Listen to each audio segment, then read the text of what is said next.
Guys, today I'm gonna show you how to replace the welcome lights or the door lights on your Toyota Mark X. It's normally this light. You can actually change it to LED bulbs, but I chose projection ones. So let's see how it turns out. I have to wrap the screwdriver with the Teflon tape so I don't damage this door card. And let's see, it should pop right off.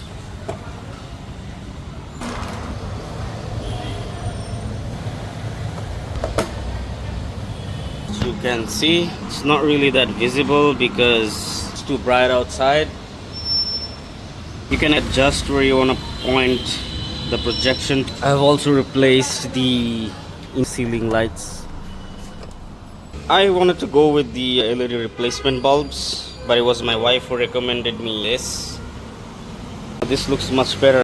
It's really nice how flush it sits with the door. Can't really tell that it was replaced.